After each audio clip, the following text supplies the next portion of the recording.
पूरा मुल्क ना खड़े होने की दवाइयां ढूंढ रहा है। अस्सलाम वालेकुम, मुस्बित शो में बहुत बहुत खुश आमदीद। मैं हूं असद निज़ामी और मेरे साथ हैं अली आफ्ताब। शो को प्लीज़ लाइक और शेयर करें, चैनल को ज़रूर सब्सक्राइब कीजिएगा वरना हम नाराज़ हो जाएंगे। सर कैसे हैं? सर मुस्बत एज ऑलवेज, सब ठीक चल रहा है? चौकस। सर अब मैं कहाँ से शुरू करूँ? हम बल्ला आता है, बल्ला जाता है, बल्ला फिर आता है, बल्ला फिर जाता है। अब पेशावर हाई कोर्ट की तरफ से उन्होंने अपने ही जो एक इंटरम फैसला था, वो जो स्टे था उसको विकेट कर दिया और पीटीआई से बल्ला फिर छिन गया। अब इसके साथ वही सारी बहस फिर से चली मीडिया के ऊपर। मुझे लगा कुछ चैनल्स ने पिछली टेपें ही ऑन करके लगा दी थी कि यही बात हो रही, वो बात फिर से लगा देते हैं। लेकिन फिर भी जो इसमें नया नुक्ता जो एक पैदा हुआ वो ये है कि इसी पेशावर हाई कोर्ट का एक और बेंच जो है वो मेरे ख्याल में 9 तारीख को इसी केस के ऊपर फिर समाअत होएगी और उसके अंदर ये भी फिर हो सकता है कि फिर वापस मिल जाए।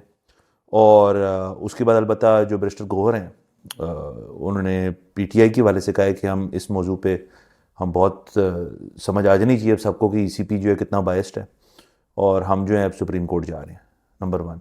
दूसरा एक और बहुत बड़ा इशू है कि अब टाइमलाइन जो है वो छोटी हो गई है।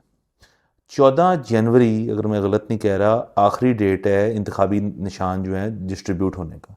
तो ये सब कुछ जो होना है ये बस यही एक हफ्ता 1.5 हफ्ता हमारे पास है जिसके अंदर पीटीआई को या तो बल्ला मिलेगा और नहीं मिलेगा। और ना मिलने की तो ये वजह है कि ये मसला है कि सबको इंडिपेंडेंट लड़ना पड़ेगा, जो हमने पहले भी बात की थी, अपने अपने निशान पे लड़ना पड़ेगा और जिससे बहुत कन्फ्यूजन पैदा होगी।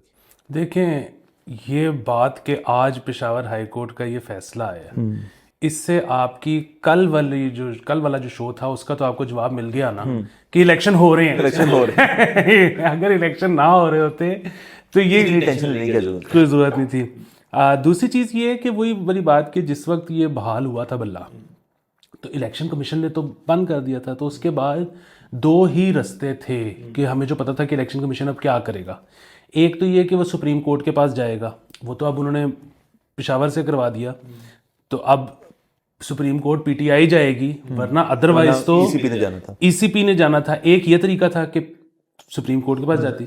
दूसरा ये तरीका था कि जो अभी पेशावर से उन्होंने करवा लिया कि वो सब प्रोविंसेस के पास जाती, लाहौर हाई कोर्ट आती, उधर बलोचिस्तान जाती कि जी बंद कर दे, पेशावर में रहता है तो रहे, आप तो बंद करें ना।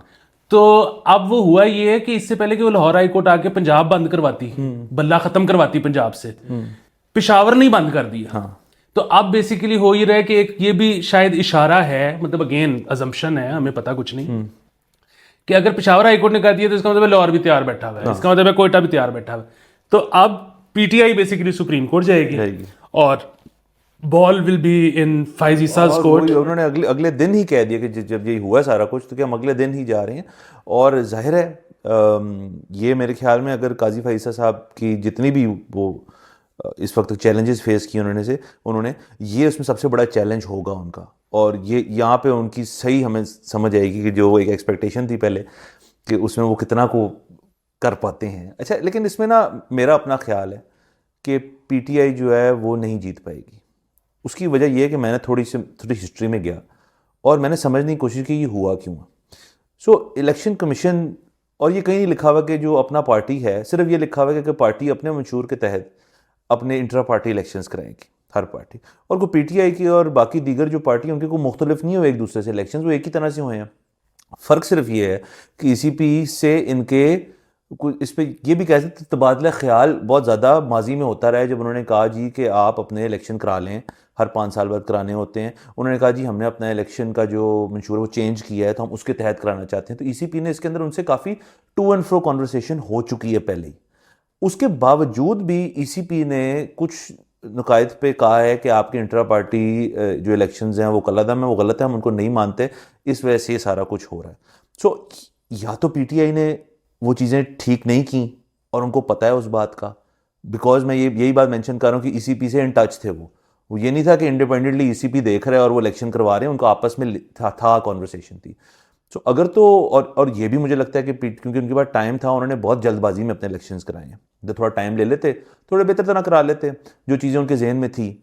अब अगर वो चीज़ें नहीं हुई और उसके ऊपर उन्होंने कोई इसी अदालत में बैठ के देखना है कि ईसीपी का मैंडेट भारी है या पीटीआई का मैंडेट भारी है, तो मेरा अपना ख्याल है, हम गलत भी हो सकते हैं, लेकिन मेरा अपना ख्याल है कि ईसीपी को मैंडेट के ऊपर ज़्यादा वो मिलेगी, तरजीह मिलेगी, और शायद ये मामला जो है ये वाकई इस तरफ चला जाए कि हर शख्स पीटीआई का जो कैंडिडेट है वो इंडिपेंडेंट हैसियत में लड़ेगा। सर मेरा इसमें ना सवाल सिर्फ एक है जी सर। वो ये है कि आज तक कोई बाई इलेक्शन या कोई जनरल इलेक्शन ऐसा हुआ है जिस पे ईसीपी पे ही उंगलियां ना उठ गई हों। सो अगर पाकिस्तान में कोई भी इलेक्शन ठीक नहीं हुआ तो ये एक्सपेक्ट करना कि किसी पार्टी के इंट्रा पार्टी इलेक्शन में कोई मसला नहीं हुआ होगा, या अगर होगा तो हम उस पर अमल को कोई सजा देंगे, तो ये जाहिर है ये पहली दफ़ा हुआ है हाँ कि ईसीपी ने ऐसी स्क्रूटनी से किसी इंट्रा पार्टी इलेक्शन को, और देखें इंट्रा पार्टी इलेक्शन अब ये नहीं होता कि जी एक उसकी भी कैंपेनिंग है या उसके ऊपर कैंडिडेट्स फील्ड होते हैं और वो पार्टी के अपने चेयरमैनशिप के लिए, नायब सदर के लिए, दीगर सूबाई सदर के लिए वो एप्लीकेशंस फाइल होती हैं। ये इफेक्टिवली इलेक्शन तो है ही नहीं, ये तो नॉमिनेशन है कि पार्टी के 4 लोग बड़े बैठ के कहते हैं यार कि इसको ये दे दो, इसको वो दे दो, फलाने को ये दे दो, तो इसमें कुछ ज़्यादा है ही नहीं चीज़। और जैसे मैंने पहले जिक्र किया कि हमारा अपना इलेक्शन एक्ट जो है उसमें इस चीज़ की कोई तरतीब नहीं दी हुई कि आपने ऐसे करने हैं, बस करने हैं इस चीज़ का, इसके ऊपर फैसला। हाँ, और वही वाली बात है कि मुझे खैर ज़्यादा पता नहीं है, लेकिन जाहिर है मेंबरान वोट भी डाल देते होंगे, इंट्रा पार्टी में वोटिंग भी होती होगी, लेकिन फिर वही बात है कि इधर तो जो चेयरमैन ने कह दिया, कितने पार्टी के अंदर लोग हैं जो चेयरमैन से इख्तिलाफ करते हैं किसी भी पार्टी में, किसी भी पार्टी में चले जाए, नहीं कर सकते। और यहाँ पे एक और चीज़, अब ये जो इलेक्शन कमीशन वाली जो बात है, आपसे ज़्यादा कौन बेहतर जानता है कि इस वक्त जो पेपर्स मुस्तरद हो रहे हैं उसमें रीजंस कैसी कैसी आ रही हैं। हाँ सर, वो मैं आपको 2 तो बताता हूँ जो बड़ी ही मज़ेदार किस्म की हैं, हमारे जानने वाले हैं, ज़ाहिर हम जिक्र नहीं कर सकते कौन है, उनके कागजात नामजदगी मुस्तरद हुए और फिर वो अपील में गए। अपील में उनके जब जाके वो आरोज़ वगैरह से मुलाकात हुई तो उन्होंने कहा जी इतराज़ात तो बता दें। तो एक इतराज़ तो ये था कि इनमें से एक शख्स जो था वो बरतानिया का दौरा करके आए थे चंद एक माह पहले या कुछ देर पहले, और वो कहते हैं कि वहाँ आपका जो खर्चा हुआ इस ट्रिप पे वो 5 लाख रुपए सिर्फ। तो ये बात हमें समझ नहीं है, ये ठीक नहीं है, 5 लाख से ज़्यादा खर्चा होना चाहिए था, जिसपे उनको हंस पड़े वो कि ये किस किस्म का इतराज़ है, वो मेरा मसला है नहीं। अच्छा, दूसरे जो हैं उनके साथ ये हुआ कि उनका जो फॉर्म बी होता है उसके अंदर जिसने आपने डिटेल ऑफ एसेट्स देनी होती है, उसमें उनके कुछ प्लॉट्स थे, कुछ ज़मीनें थी, कुछ की प्रॉपर्टीज़ थी, और कहते हैं क्योंकि मेरी ज़्यादा प्रॉपर्टी थी तो मेरे पास जगह नहीं थी उनकी डिटेल के लिए, तो मैंने एनेक्शर लगा दिया उसके साथ। वो कहते हैं वो जो एनेक्शर है वो मैच नहीं कर रहा आपकी जो प्रॉपर्टीज़ हैं। तो कहते नहीं लेकिन जो वही प्रॉपर्टीज़ हैं जिनके मैंने अलॉटमेंट लेटर वगैरह लगाए तो कैसे मैच नहीं कर रहा। कहते हैं तरतीब नहीं ठीक इसका। सो ये बात भी सुनने को बहुत, और ऐसी इतनी सैकड़ों स्टोरियाँ होंगी। ज़ाहिर है जिसके कागज़ मुस्तरद हुए हैं वो तो कहेगा कि बड़ी फजूल चीज़ भी हुई है, शायद कुछ के वाकई सही चीज़ पे भी हुए हों, बट दैट बीइंग सेड ये लोग बड़े परेशान हैं कि किस किस्म की चीज़ है। मतलब कुछ लोगों के तो इस चीज़ पे हुए हैं कि वो बैंक के डिफ़ॉल्टर हैं, तो वो तो चले चीज़ ठीक है, बट स्क्रूटनी जो है ना इस दफ़ा वो बहुत ही टाइट हो रही है, और वो हमें नज़र आ रहा है कि वो किस एक ही पार्टी की तरफ हो रही है। बिल्कुल। इससे मेरे ख्याल में आगे चलते हैं अब क्रिकेट पे। जी जी बिल्कुल, बड़ी क्रिकेट में ना मैं ये बड़ी इंपॉर्टेंट बात दोबारा दोहराना चाहूँगा कि आज पाकिस्तान को मेरे ख्याल में 90 पे 5 आउट थे जी, और इवेंचुअली इट एंडेड अप 313 या 300। बिल्कुल। अच्छा, हमें लग रहा है कि हम बड़ी अच्छी जगह पे हैं फाइनली। क्यों लग रहा है?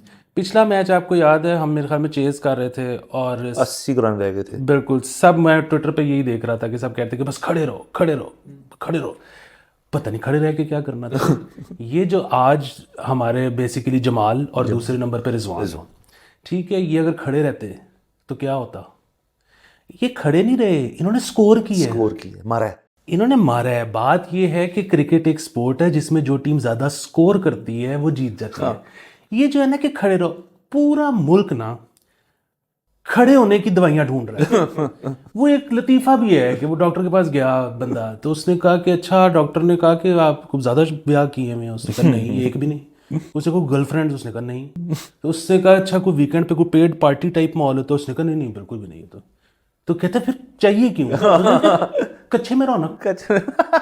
तो ये खड़े रहने वाला जो है ना, कोई इसका मुझे आज तक मंतक नहीं समझ आया। सो ये है, ये मतलब वो गए थे उन्होंने स्कोर किया और बात खत्म हो गई। और आप देखें, वैसे ये आप और मैं अपने शो पे हमेशा बात करते हैं, क्योंकि यहाँ पे बहरहाल एक ही स्पोर्ट खेली जाती है और बहुत ज़्यादा खेली जाती है, तो हमारे पास प्लेयर तो बहुत हैं और आते रहेंगे, एक रेगुलर सप्लाई है, फैक्ट्री हमारी लगी हुई है। ये जमाल भी इस किस्म का एक नई फाइंड है जिसके पीछे अब सब रैली कर रहे हैं। रमीज़ राजा से लेकर बाकी लोग सब ने बहुत तारीफ़ की और करनी भी चाहिए, लड़के ने बहुत परफॉर्म किया। और लेकिन मैं एक और चीज़ से बहुत खुश हुआ कि जब उसने प्रेस कॉन्फ्रेंस की है बाद में, तो उसने बाकायदा प्रॉपर अंग्रेज़ी में प्रेस कॉन्फ्रेंस की है और जो इंग्लिश रिपोर्टर्स हैं उनको अंग्रेज़ी में उसने बाकायदा प्रॉपर जवाब दिए। इस चीज़ से देखे मुझे बड़ी खुशी हुई। मतलब कुछ लोग इस चीज़ को बड़ा तो क्या वो उर्दू में करें, बेशक करें उर्दू में, लेकिन अगर आपको अंग्रेज़ी आती है और अगला बंदा आपसे जिस ज़ुबान में पूछ रहा है अगर उसमें जवाब दे सकते हैं तो उसी में जवाब दें।